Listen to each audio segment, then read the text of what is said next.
Welcome to Playing with Fire, the podcast for people who are ready to custom build their love. We're talking about non-monogamy, however you design it, as an individuation opportunity.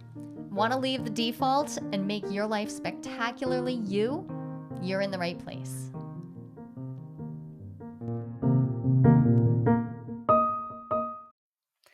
Okay, Ken, we are talking about a topic today that I have been asked probably 36 times in the last 2 months alone. Repair, relational repair. What is it? How do we actually achieve it? And it is time for us to put this together because it's important for everyone in every single type of relationship style. And beyond, let's be really clear, beyond our romantic, intimate relationships. Oh, yeah, totally. I mean, there are no relationships that don't encounter Rupture. Rupture. Yeah. Yeah, exactly. And so you're going to want, if you want the relationship to continue, you want repair. Okay, so let's talk about what that means. Well, I want to contextualize it a little bit first and just say, so we teach these skills, the skills of repair. We teach them in the year of opening. I teach them in my private work as well. I rely on them. We also rely on them in our personal relationship. I rely on them in all of my relationships. And I love to have partners who are also up to date. They understand these skills. Mm-hmm. We can, of course, everybody can tweak them and make them work for themselves. We're going to offer you some baseline techniques. Those techniques themselves aren't going to be included in this episode. The techniques are going to be in a separate set of YouTube videos so that you can grab these techniques and actually put them to use with your partners. One of the things that I've been finding is most important is, can everybody in a relational dynamic actually make sense of, what do you mean what tool you're using? What do you mean repair? We're going to get into what repair is, and it will become very apparent very quickly that we need actual tools, and we need to have shared language around these tools in order for them to be easily implemented in our relationships. And that's the goal, to actually implement them. So you're going to be able to find each of these tools that previously I have taught inside of my programs, but we are making them available to everyone. I encourage everyone to share them with your partners. Share this episode and then share the list, which will be linked in the show notes. The list will offer the actual tools. So if you get to the end of this, remember, that's just the beginning. The tools will be outlined individually in separate videos so that you can learn them, you can use them, you can come back and use them as references. That's I see people in relationships all the time running across the stuff that you run across, nothing crazy. And then it's like, and the crazy stuff. And the crazy stuff, absolutely. But even for the not crazy stuff, they can just run into it like a dead end. What now? Yeah. So let's talk about that. So you asked what repair is. Mm-hmm. Well, repair Gotta define our terms. Yeah, repair is the process of addressing and healing rupture. So what's rupture? Right. You said, it could be small stuff, could be large stuff. It's true. Relationship rupture is just a term we use to describe any time there's a breakdown or a disruption in the connection between individuals in a relationship. So rupture can happen between any dyad, a couple. Rupture can happen between parent and child. Rupture can happen in our friendships. Rupture can happen in our colleague relationships. Rupture happens in relationships. It often, we think about rupture most frequently in our core relationships. These are the ones where we find our secure, safe havens, right? So again, beyond just romantic, our closest friends fall into this category. Being able to create security with someone actually relies on having the skills of identifying, like, rupture has happened and we're going to take action for repair. We're going to actually thoroughly move through and address and heal this rupture. So I like the definition being centering connection, like being focused on connection, because each relationship has, each dyad, each combination of people has its own, qualities of connection that they're shooting for. Like every relationship has its own goals, its own whys. And so whatever your connection is, these repairs can be used for that. It doesn't have to be like a secure attachment Like a relationship. big It can be, it relationship. doesn't have to be a big relationship. It can be your boss.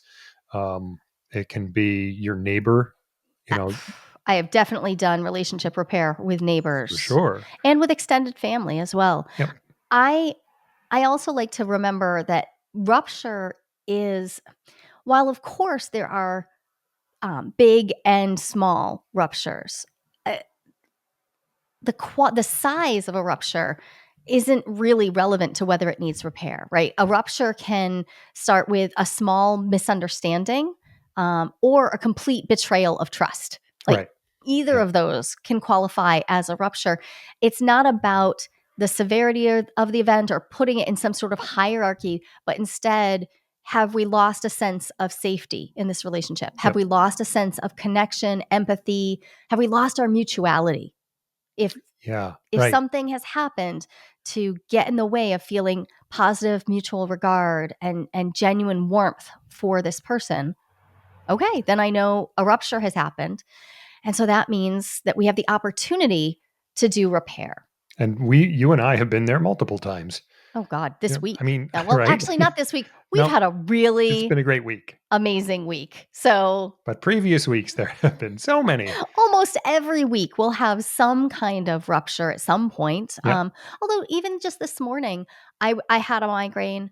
We were working together side by side on something. I had a migraine, and you said something that I think you meant to be loving. You said something about how I felt, and Yeah. I Yep. I felt it as if you didn't understand me, as if you Right. did not understand the level of pain that I was in, and that I didn't know when it would end. And in that moment, I snapped and I was sharp with you. And in that moment, I had an opportunity, and so did you. You had an opportunity to name, like, ouch. You Yep. didn't actually. You just immediately course corrected and said, wait, I don't want to put words in your mouth. I don't know how you feel. But also, I was able to notice, like, oh, I got sharp with you. That's from the pain. But also, I'm still sorry. And we were able to move into a micro moment of repair, a very brief little apology and accountability ladder. Yep. That's one of the tools that we're going to talk about. But yeah, I mean, sometimes these are enormous things. Effective repair is critical for relationships that want They are to because actually meet our secure attachment needs. yes, because that little thing could have been if there was no repair that went along with it today, then it'll sit there and probably grow. Right. They If it's fester. yep, and if it's dealt with in the moment, if there's repair in the moment, then it doesn't get any bigger if the repair has been effective. Right. So to look at repair as an opportunity is the core reframe here, Right. right? Like a rupture is an opportunity to repair. The opportunity to repair is an opportunity to deepen my intimacy with the other. Effective repair actually makes us more resilient. It makes our relationship more resilient. It brings resilience to the nervous system, to the Yep. individual. It fosters more emotional intimacy, a sense of psychological safety. It builds confidence, Yep. that the relationship can actually handle all the stuff that's going to come up, right? Like relationships are going to experience Yeah, threats and challenges. and in my experience, it as the more risk averse person in our relationship, it allows me to be more risk tolerant because I know if something goes wrong, there's a next step. It's not Right, at the end of the line. So I'm like, okay, I can try this. And if it doesn't work, then I'll repair and we'll continue. right. So many people come to me and say, well, the issue we're really having is we need to rebuild trust. Like there's been some kind of betrayal or hurt or something. We need to rebuild trust. And at core, what we're talking about here is we need to get serious about what repair actions need to happen, Yeah. what activities need to happen. And a lot of times, instead of actually doing things, people, myself included, I'm definitely you were the king of this when we were in early days, Oh yeah. rely on time, Yeah. time as the primary repair tool. Time itself is not a repair tool. No. It's just not. Think about it this way, like, if you had a broken bone, yep, time will probably heal the bone, but if it was broken and needed to be reset into Yep. its position and you don't reset it, well, that's how I wound up with this hand only being able to bend to, well, not 90 degrees. I can't do it because the bone didn't get reset and it healed. So it healed badly. That is a huge problem. Like, in order to have that fixed now, I would have to have it broken again and then reset and healed. Doing intentional relationship repair, thoughtful action that's actually Yeah. designed to repair. I can't overstate how important, how valuable this is. But most people aren't introduced to the idea that this takes action. Instead, yeah, we just rely on time. Like, if time passes, eventually we'll forgive each other. But it's just not enough. We Yeah. need to actually get into the action. Repair means like understanding that a rupture has happened, that hurt has happened. And that means we got to be able to listen deeply. But even listening isn't enough. We have a lot of listeners who have commented on one of our most popular episodes is the Imago dialogue episode.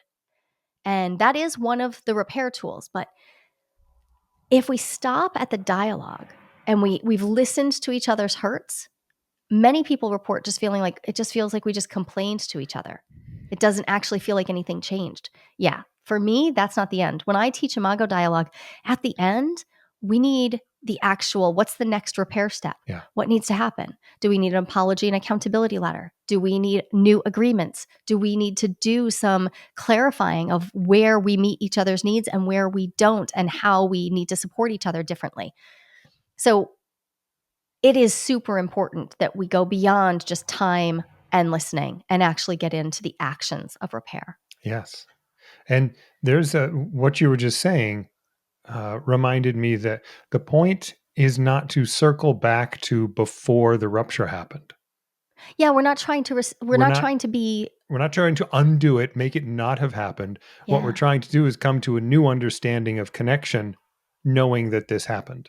right. And one of the reasons time doesn't work is because simply having a new understanding of the relationship with the rupture in place is going to be a lot different than the rupture and repair being in place. Totally. Yeah. And I appreciate you bringing that up because when I think about the felt sense, what it feels like in my body to have just waited until the feeling has subsided, the intensity of the feeling has subsided, Mhm. I might talk myself into the idea that everything's okay or that we're back to where we were. But if rupture has happened, something has changed. I never want us to be living backwards. But also, we can't pretend like the hurt didn't happen. One of the ways I see people fall into the anti-repair trap is saying, "Well, I can't do anything about what happened in the past. We have to just move forward." That is not actually true. There's lots of stuff we Yeah. can do about what has happened in the past. In fact, the Lots of word stuff. repair Mhm. relies on that idea. If Yeah. I were to, well, somebody once drove a car into our house. Our house was repaired. People came, they righted the building, they made it correct again. And the building will also never be exactly the same, but it's actually stronger than it was before Right. that happened because some mistakes that were in the foundation originally were found during that time. And so those mistakes were redressed at the same time. That is one of the amazing gifts of acknowledging rupture and really getting into, oh, sometimes the rupture happened because there were foundational issues going Yep. on. So not only do we get to address the hurt that happened, but now the rupture has exposed the opportunity to repair not just that one incident, but to repair the foundations underneath it. And sometimes those foundations aren't just the relationship itself. Sometimes these are our core emotional Right. wounds. The individual people in Yeah. the relationship So when can we talk about, contribute their own little bits to ruptures. oh, not just our own little bits. I mean, this is where we talk about getting into, like, this is how we reparent each other. And not everybody loves that term. I get it. But we all exist with our whole selves in our relationships. So all of our child parts are in there too. And so when you, for instance, when you take the time to repair with me through really sitting and listening and then applying an apology and accountability ladder, really using our tools together, you don't just address the repair of the rupture that just happened. You also address the fact that my father never said he was sorry to me. That was not a word in his vocabulary until he was very old. And even then, he could barely say it. And it was always a very surface level apology, which left me with a lot of wounding that it's it's not your responsibility to fix my father complex, but you absolutely contribute to my healing by participating as a man in relationship with me who is Right. taking responsibility for actual harms. And that rewires my nervous system to have a different expectation and to believe that different things are possible. Right. The repair can address the specific rupture and also itself be part of another layer of repair. Yes. Yeah. And this is something I see some people be hesitant about. They're like, "Well, I don't want to I don't want to do that." And it's true. You and I actually have an agreement that we are willing to co-parent each other's inner children. Not all of my partners want to do that. Not all relationships are for that.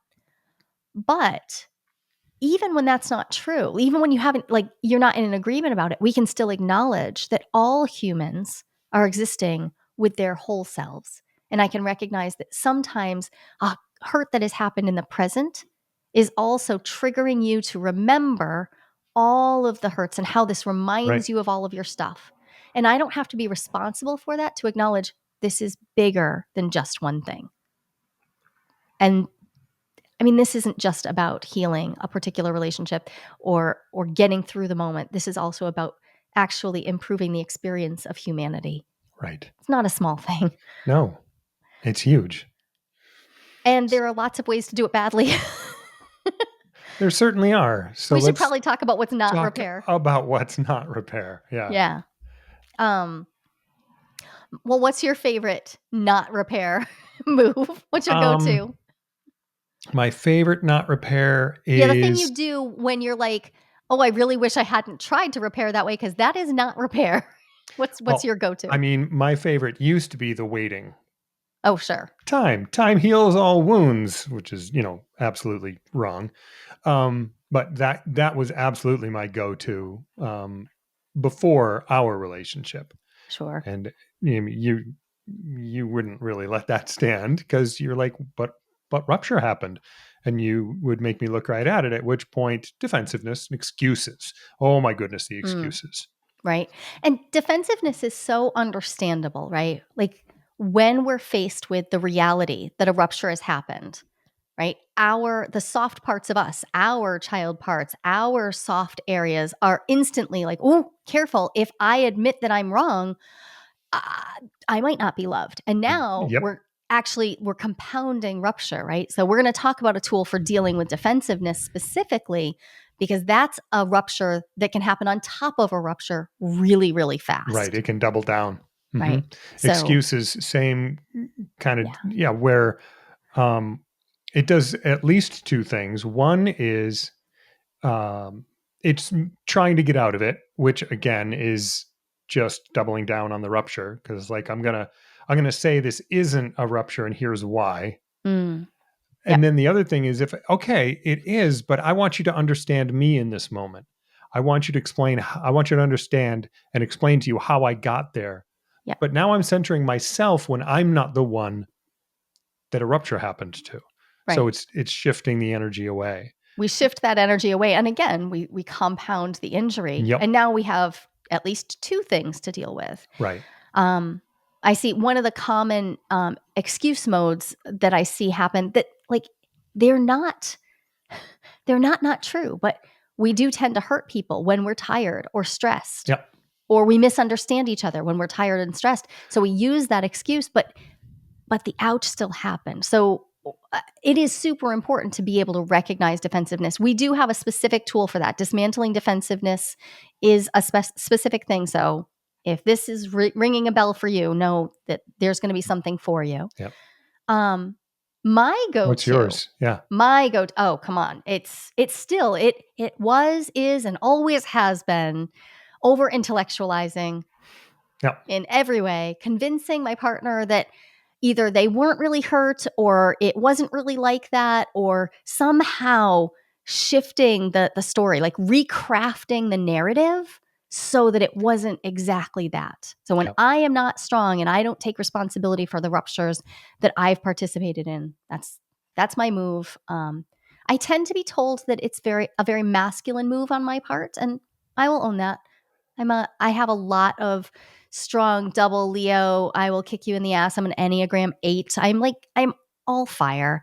So yeah, I do. I tend to come across as not emotional fire, but no, let me tell you exactly how it is. And I'll construct a Yep. story that is airtight, that proves to you that no, that didn't happen. And one version of that, which is very much comes from a defensive place, is um, yeah, but I got hurt worse. Like, Yeah. let me explain to you why mine is worse, Yep. and we should be focusing on me.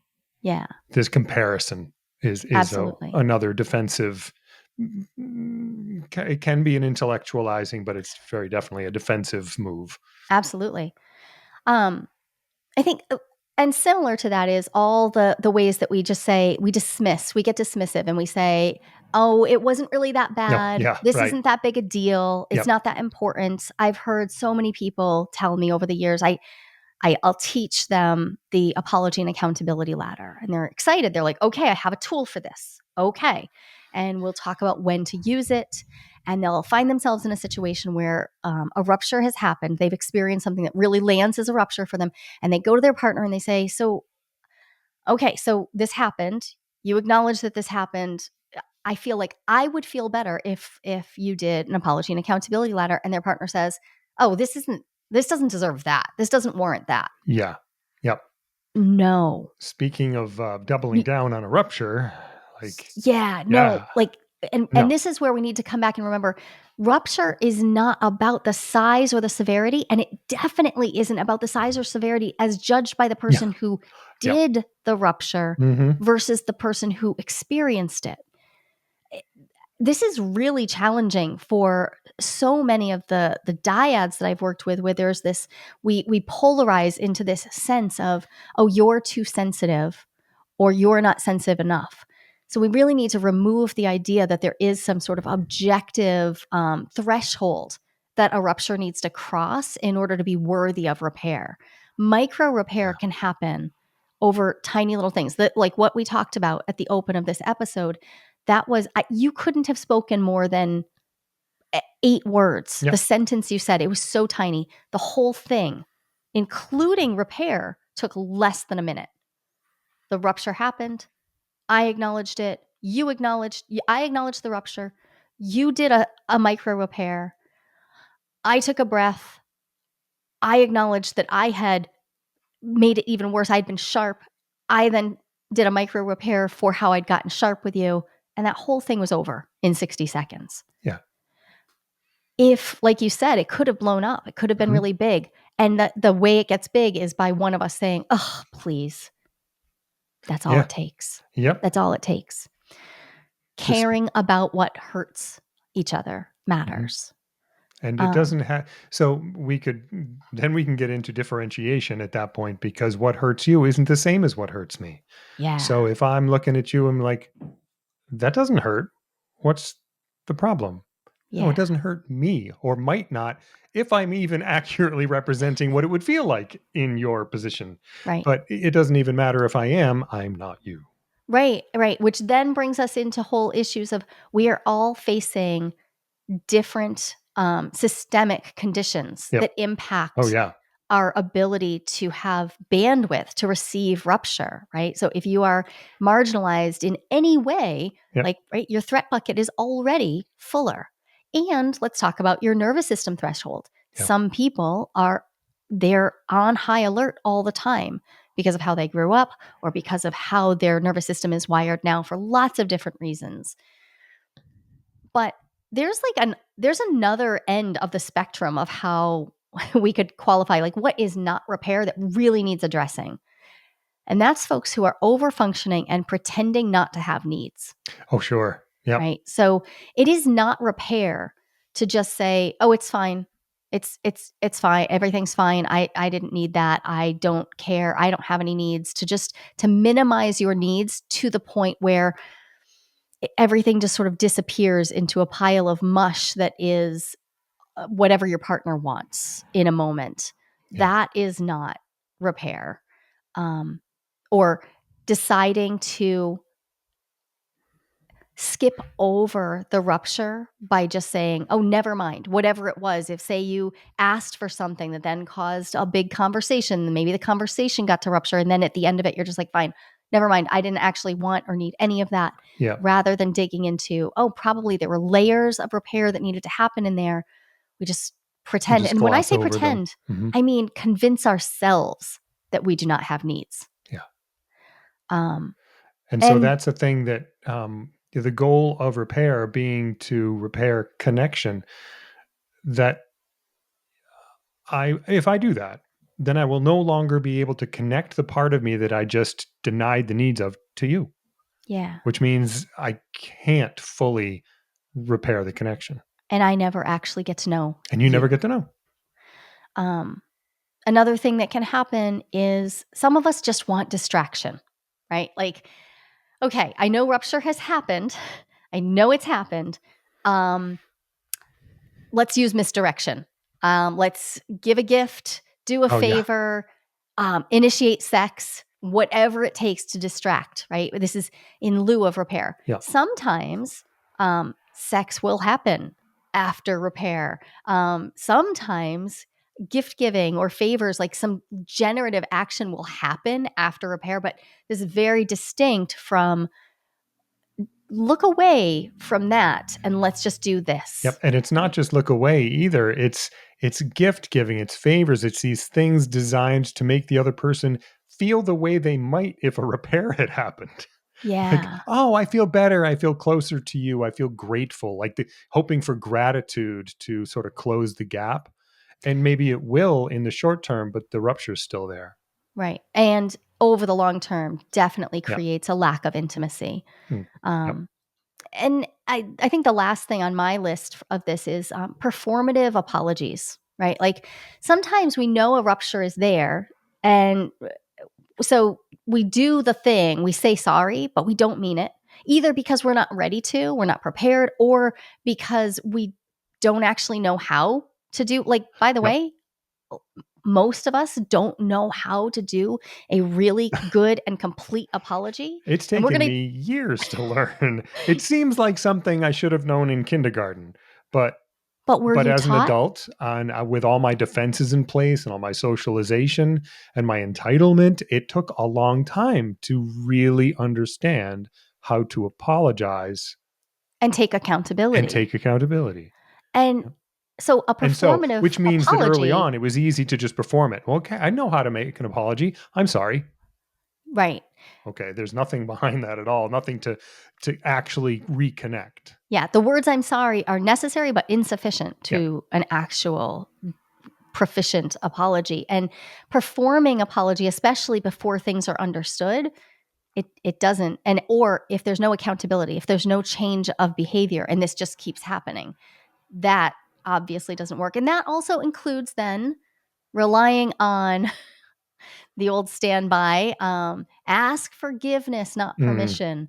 yeah. Now, I'm not a fan of having to ask my partner's permission for anything, but the idea that I should negotiate for what I want in my relationships. And sometimes we try to get around repair by just expecting that our partners will forgive us. But expecting or forcing forgiveness is not repair. No. I have one last one, which is scorekeeping slash quid pro quo. Like Yeah. I will admit I'm wrong if you admit you were wrong, or I will perform repair if you perform repair as well. And while there even may be a need for repair from both directions, in a given moment, the focus should be on just one. Yeah, well, and it's about taking responsibility for what's yours, That's it. right? Like, Yeah. stay in your lane. We do lots of repair that happens in sequence because both of us realize, oh, we're both contributing to this situation, Yeah. but I can't take responsibility for your repair work to do. I can Right. participate with you, but yeah, if we're only willing to repair if our partner admits that they were wrong as well, it also opens us up to potentially coercing, being Well, in a exactly. continually Yep. coercive relationship. It's not Um, forced forgiveness, it's forced repair. yeah, And that is probably not going to actually repair anything. it's definitely not. Yeah. It's not. It's not. So that's a long list of what repair isn't, but a really necessary list Yeah. because. And I'm going to cycle back to Ken. Were you taught how to repair relationships? No, no. But like when you were born, it was expected that you would relate to people, right? Yes, it was. That's a weird thing Right. about modern Western socialized culture. Like that, Yep. that's weird. And Here are yet, your instructions: relate to people and maintain the relationships. Well, that sounds pretty good. I like to relate to people. How? Oh, they're gone. I'm sorry. I guess I'm on my own. well, when I say were you taught, I mean I started teaching my kids how to apologize when they were very, very, very That's little. awesome. But that was because I literally read in a book that I should do that. Yeah. I read because I didn't understand. I wasn't taught. So I read and I took very seriously, like, I have to do this differently. So I started teaching them the skills of repair. And I realized very quickly I had to learn them myself because I Hmm. didn't know anything. And it was exhausting and excruciating. And I don't blame my parents for this. They didn't know because they weren't taught.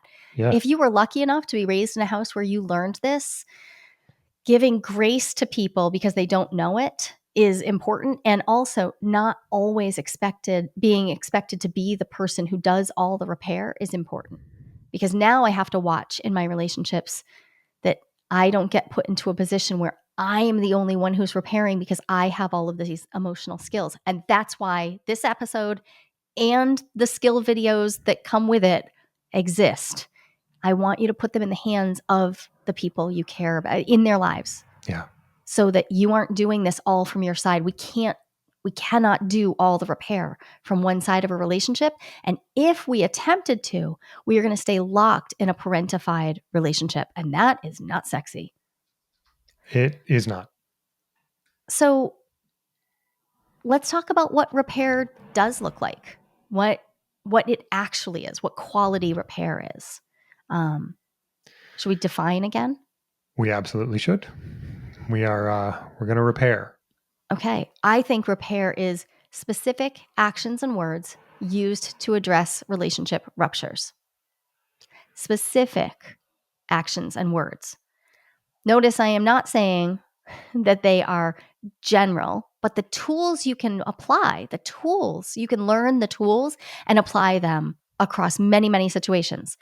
But you're still going to take specific actions, and not every tool will be used in the same situation. So I want you to have a toolkit of repair skills. Um, Attitude matters a lot in repair. It does. And I want to say that as someone with some autistic tendencies, this has sometimes tripped me up. Like and it isn't necessary, and this is important. Um, my internal attitude wasn't always reflected by my external attitude. And sometimes my external Hmm. attitude was a more accurate representation of what I was feeling because, as you said earlier, um, you you need to be in a place to actually repair. Yeah. And I wouldn't, and I would try anyway. I would try to force myself.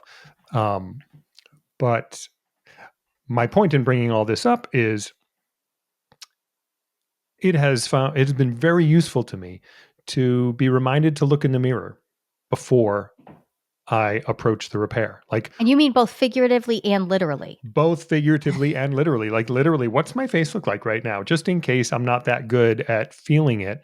Am I ready? Am I ready? Do I look like someone who is ready to repair? Mm. Do I look angry? Do I look frightened? Or do I look open and genuine and available? Same thing with my voice. Do I sound like I'm sorry? or or is it just an I'm sorry?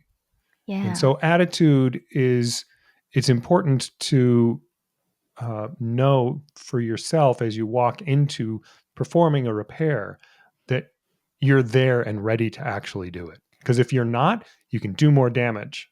You can create a bigger rupture. Right. So don't, we're not shooting for perfection Nope. here, but it does matter if you're not ready to offer repair authentically and take responsibility for what is yours without over functioning and trying to take responsibility for what Hmm. belongs to the other, right? Just owning what is yours, then you might need to do some intermediary steps. That might Yeah. look like journaling. That might look like talking to your therapist. That might look like turning to a trusted friend if they are a person who can actually hold a neutral stance, right? Right. So this is where we get into when we're talking about, say, a non-monogamous relationship, sometimes people will fall into the trap of turning to one partner to talk through their hurts with another.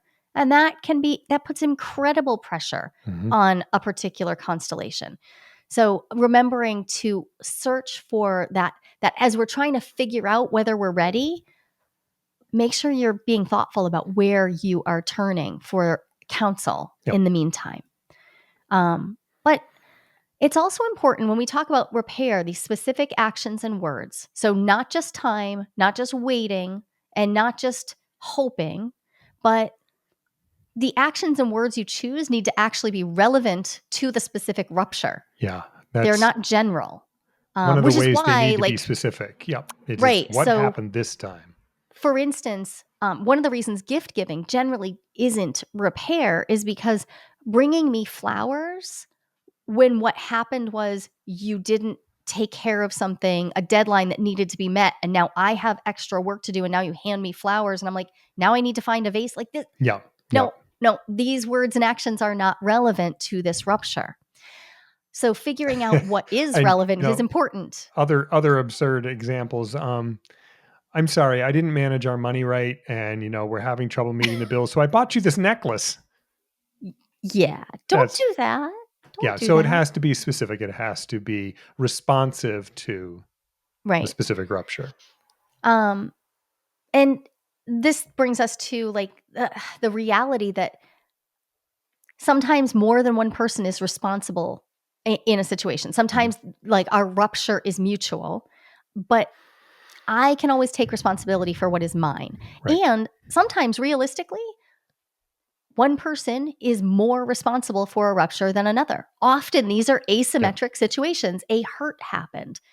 Allowing things to be my fault, allowing things to be my responsibility as part of being a grown up, taking the weight of like, yep, those were my words, those were my actions, this was mine to deal with.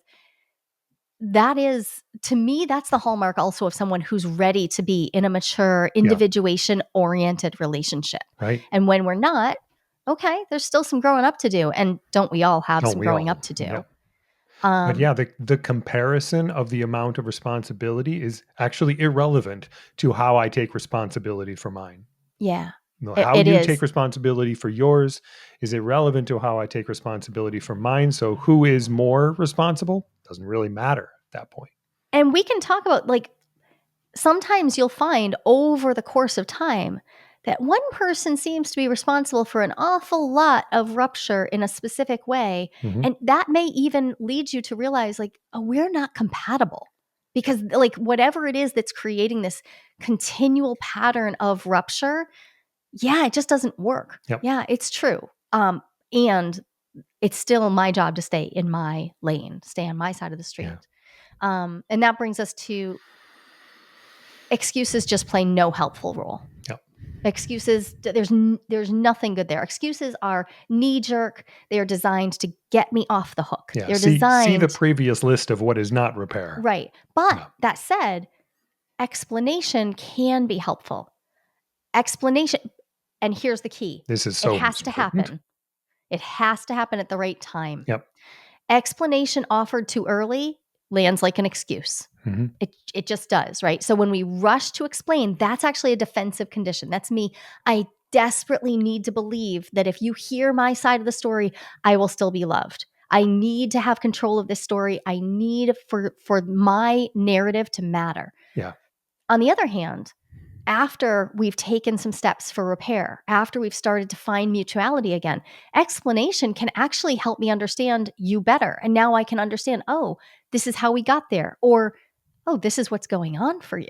And now I actually get more intimacy building with my partner. But Right. But it's timing important matters that so much.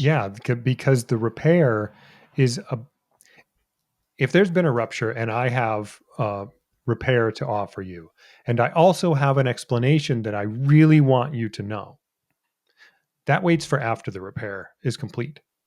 Yeah. Save it, because otherwise I'm just centering myself. And this is how I helped stop myself from requiring myself to give explanations in these moments is, wait, this is all about me trying to get something from you, your understanding.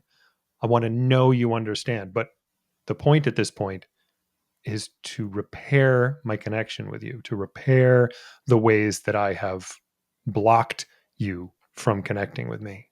So the explanation is important, but can come later. Yeah, and later, let me be clear, later can often be at the end of a simple repair tool being used. Yeah. So we're going to offer some tools like um, the apology and accountability ladder, or the imago dialogue, or mirroring language. And at the end of that, you could ask your partner,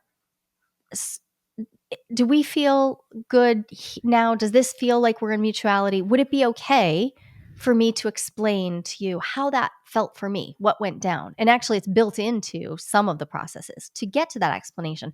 But getting consent to do explanation really, really helps. It You helps have, under all circumstances, I have found, whether you're in the middle of a repair or not. It's like, hey, are you open to me explaining this thing to you? No, not right now. I'm not interested in the details. I'm just trying to do a thing, yeah, but, right. but maybe later. And just asking for consent really does, Mhm. it does also recenter that, right, we just did repair. Yeah. And now, if I'm going to shift the focus to that explanation because I want to be seen, this is about me building intimacy with you.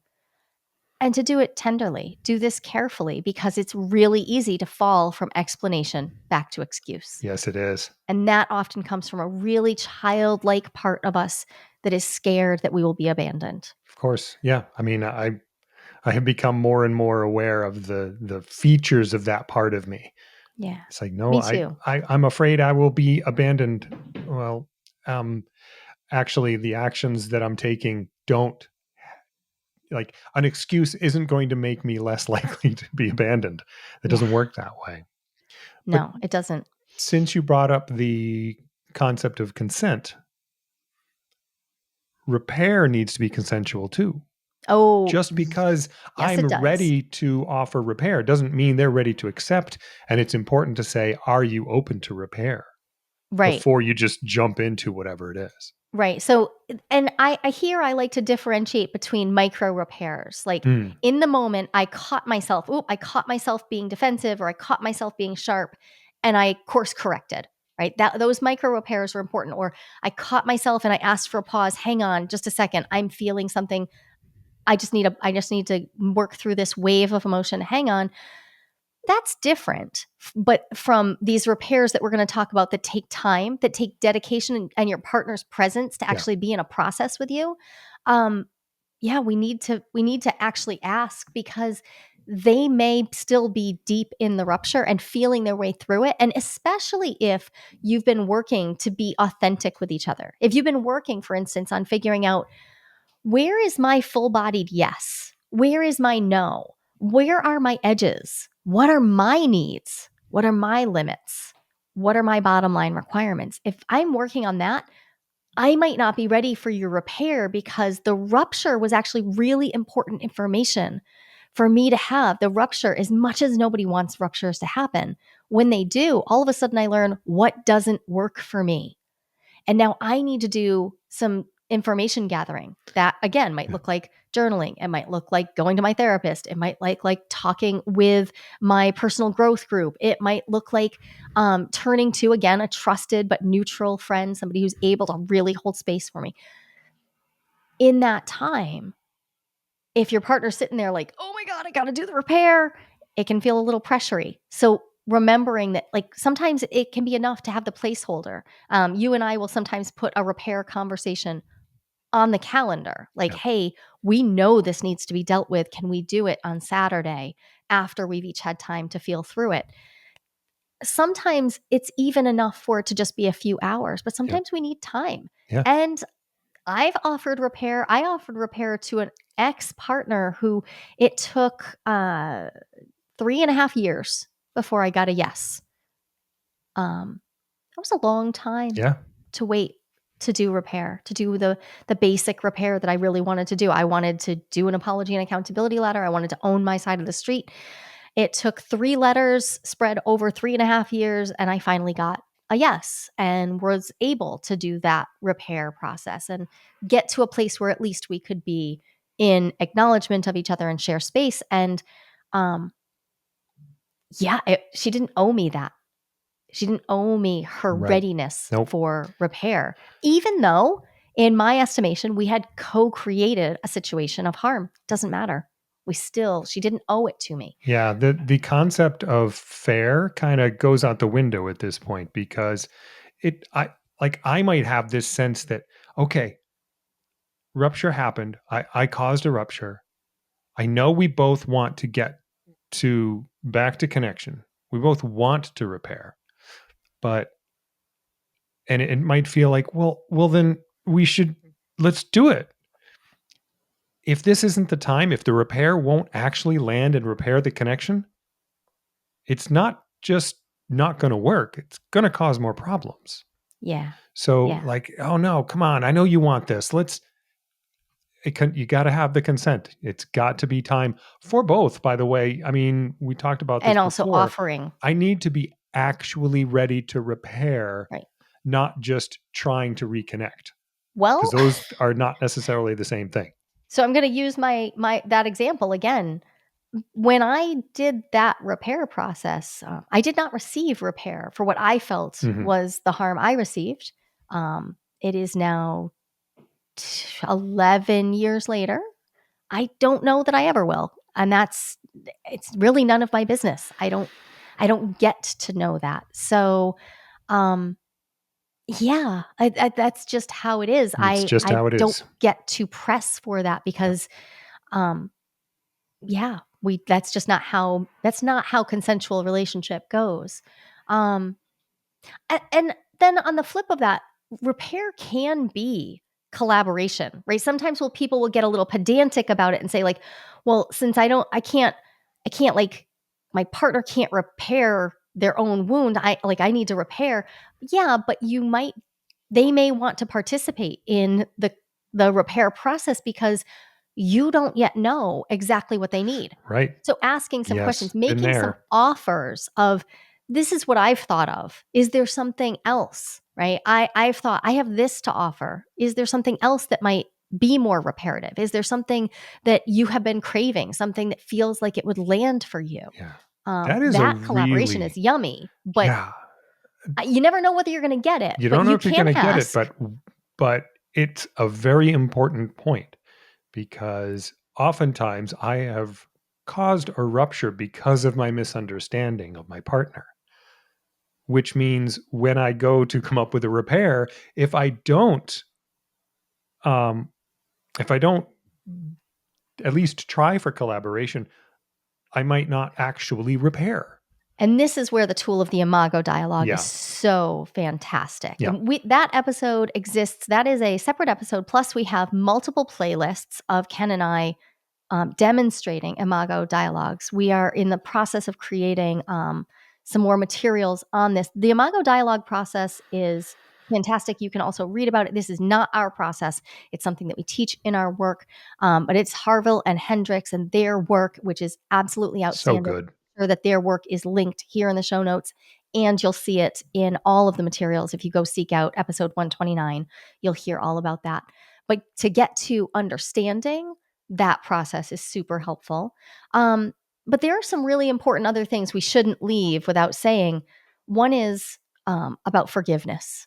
Mhm. When you and I were first um, Well, honestly, when we were just friends before we were romantically involved, this was an issue for us. This was an issue for us even because we were raising our children and we were homeschooling them together even before we were together. And I did not believe in forcing forgiveness. And in your family, you had been raised to believe that you could say, "So will you forgive me?" And the expectation was, yes, like you were supposed to say, yes, that's the nice thing. You're supposed to be in that dance. But Yeah. yeah, we can't press for, force, or coerce forgiveness. And for any of us who were raised in such a way that we wound up with a strong fawn response, fawn, FAWN. So a people-pleasing response. In other Yep. words, when someone does something nice for you, you would feel an automatic. So if someone just did an apology, even badly, right? Like I owe them my forgiveness. If you were taught that you owe someone forgiveness, you may never have authentic forgiveness to provide. Right. And if you were raised to not to never back down, you may not realize that forgiveness is there within you, but it comes in its own time. And so you and I have done a lot of work around allowing forgiveness to arise in in the fashion that it does, in an organic Yep. fashion. And that means removing the necessity. And also, I mean, we'll get into this, the apology and accountability ladders, but it's a hill I'll die on. Don't even ask for forgiveness. When forgiveness is there, it will be offered. Don't ask for it. Let it arise. Yeah. You can do all the other steps. We'll get into it more deeply, but performative forgiveness just covers up an actually unhealed hurt. Think about when you get scar tissue over an unhealed wound. That is That's nasty bad stuff. and later will have to be cut open and redressed. Yeah. Performative forgiveness it's a hell no for me. And it covers over a wound, and it also makes the so if I ask for forgiveness and you're like, "Fine, I'm just gonna pretend to forgive you." I lose the opportunity to understand what's actually going on with for you. Yeah. So, again, the goal of this is connection. That's not connection. That's actually disconnection, Yeah. So I think which the leaves last me part with the of last this one. episode, it is yours, babe. This came out of a comment you made during our last retreat in Nicaragua. We were leading a group of people through a lot of new relational practices and a really transformative week. And you said something that was built on, well, honestly, the Well, relationship built that you on and I my have experience. had, Mhm. right? It was built Yeah. on that. But you said it, it's so succinct, it's so important. Would you please say it again? Patterns of rupture require patterns of repair. Patterns So of rupture. mhm. So, Patterns of rupture that happen, yeah, like if I when for you years, time and time time again. and time again, the same issue over and over, um, well, one repair isn't gonna fix all that. It And even if it fixed some of the hurt, the actual hurt, it's still not going to create repair. Repair right. implies also that there is an ability to change, that this will not keep happening. Yes. So when you said that so succinctly, patterns of rupture require patterns of repair.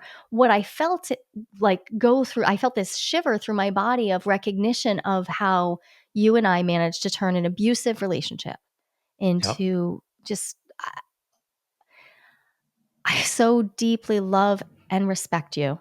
And I fall more in love with you over time. And that blows my mind Right. because we shouldn't have made it, Yeah. right? Like, by Yep. all accounts, we shouldn't have made it, not just because life is hard and we started off in a triad and non-monogamy is complicated, not just that. No, because the way we started was massive power differentials. There was financial abuse happening. There was coercion around starting businesses. There was coercion around the sale and purchase of my home. There was a lot of There was stuff. a And then there was lot the of emotional mhm, uh, the emotional harm clusterfuck. I happening. can't, Oh, yeah. right? Which I do not want you to own all by yourself. I was part and parcel of all of that, but that happened over the course of a good solid 4 years. Yeah. At which point, you began the dubious task of, okay, I'm going to get in here and start figuring out how to do this well. And we entered into a period of 4 years of you making clear reparation, You're like right. reparation, as in you were making relevant repair moves consistently that allowed me to understand you were changing yourself in order to no longer be a person who was going to hurt me in these ways. Right. You are still a human. You still hurt me Yep. sometimes. I am a human. I hurt you. I hurt you back then too. But those patterns, those huge things that had happened and it happened over and over again, you showed me through patterns of repair, not just changed behavior, but yes, changed behavior, but also a willingness to quite literally repair the harm done. So, one of the cases was that our financial situation had been abusive. And so you invested financially in my education, which also leads us here. It's Which why is, we're all sitting here. yeah, Um, lots and lots of graduate school. But like that was a literally relevant repair to make that allowed me to feel clear of the wounding, because we did the emotional repair alongside it, and you showed me that you understood what had quite literally cost me. You also did this by acknowledging the lack of fairness in the parenting and household labor that had been happening for years and years and years. yep, And you made a shift about 5 years ago to really take the lead in our household and in parenting. right. And both of those shifts required consistent behavior on my part to to make happen.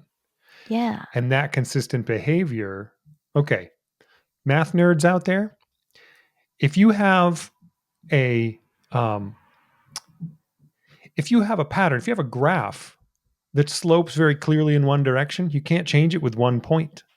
Mm. Even I can see that, and Right? I am You not a have math to nerd. I'm a add different kind of nerd. enough more points that point in the right direction for the overall thing to change.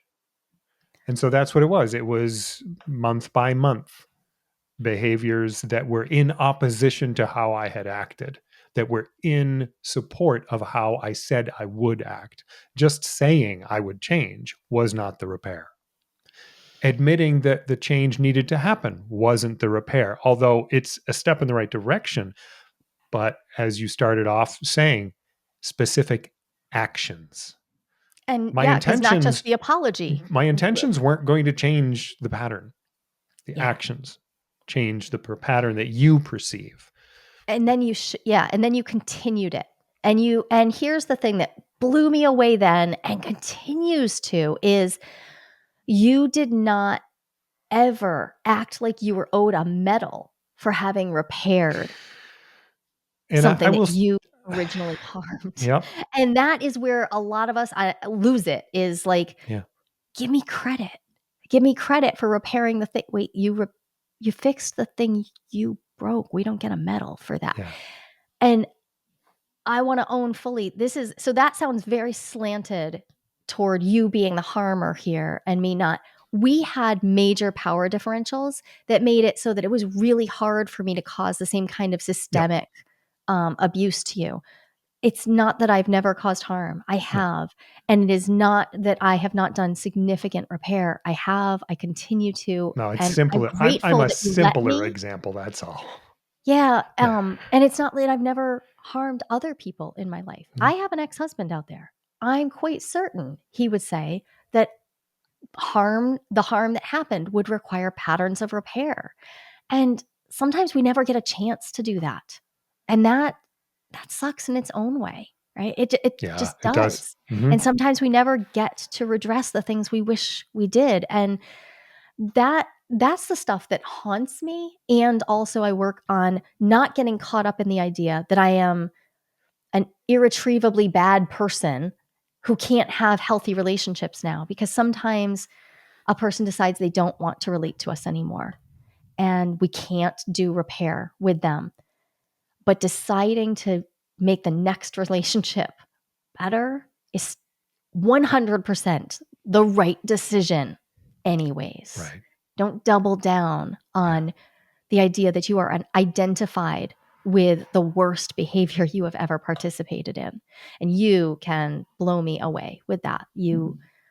I know people in your life have taken a very hard line about the idea that you've been difficult to live with Yeah. and kind of a hard ass about yeah, doing things like relational repair and building relationship. And you've just grown and changed so much over the last 16 years and grown and changed so much over all 48 and a half years that I have known you. And I'm so grateful that I get to relate to you in this continually changing experience. Well, thank you. And I will say that your influence has had a lot to do with my ability to make these changes, because the way you systematize and the way you frame the issues that we're talking about right now, for example, in this episode, yeah, I can work with that. I can make the changes because you've taught me to look straight at the issues and Mm. take practical action about them. And Well, I've been it able to change so much because of that. it matters to me that like I had to learn all of these things too. And I learned them by being in friendships. I learned them by raising my children and going and searching out help. I learned them by being in therapy. I learned them then by going to graduate school for 13 years Yeah. for different psychological studies. This was really hard. I want to make this Yeah. easy for people. I don't want you to have to go back to school for 13 years. So, we have a repair mini series for you.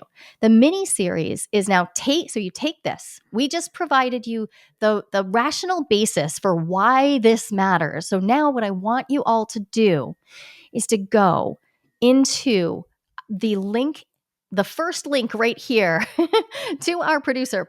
This is the first link that goes in the notes. I want everybody to head over and listen to the Repair mini series. These are short clips designed to help you learn a particular skill. Now, a couple of them are longer than others. Like the Imago dialogue is long. That is a full episode. We couldn't possibly make it shorter. Honestly, it's hard to learn the Imago dialogue in less than a few weeks. We have tried to make it as Mhm. succinct and easy as possible, but that one does take more time. But let me just run through some of what you're going to be learning. First, of course, we've said it a million times, the apology and accountability ladder. Right. Everybody needs this. You deserve to have it right there on your phone. Yeah, sure, you can try to memorize it, but honestly, just use it. Ken Yeah. and I both keep it handy on our phone. I have sent it to countless people in my life. Learn the steps, learn how to use it. Um, the dismantling defensiveness script. There's a very clear, easy to use tool to work with our defensiveness to actually deepen our connection with the other. Learn the script. Um, Learning how to use a soft, safe word. A soft, safe word is a little bit different from your kinky safe words. You're going to learn how to use those. Two pauses. Two pauses are about creating micro moments for repair and for regulation together. We'll talk about co regulation options. Co regulation is a method of repair. Sometimes it will fit alongside another method of repair. Um, then we'll dig a little bit deeper into the idea of creating authentic reparations to rebalance specific harms, creating pre-care and aftercare plans. Pre-care and aftercare plans are harm reduction and they can be reparative because when we've created tension and harm in our relationships, especially around transitions, oh my gosh, like knowing how to do our care planning really, really makes a huge difference. Um, Understanding how to provide reassurance. Mhm. Well provided reassurance is reparative. And then we have mirroring language. Mirroring language is sort of a mini version of the Imago dialogue. It works for some people. Some people kind of hate it, but for some people love it. I happen to be a person who loves it. It really helps me feel understood. Um, then we have the Imago dialogue. It's a big one. And then some simpler ones, gratitude, like bringing gratitude in as a repair skill. Oh my gosh, you can put it everywhere. Everyone can benefit from it. Do overs. the ability to insert do-overs and learn how to repair through do-overs. Amazing. And the last one I call just pouring love all over each other.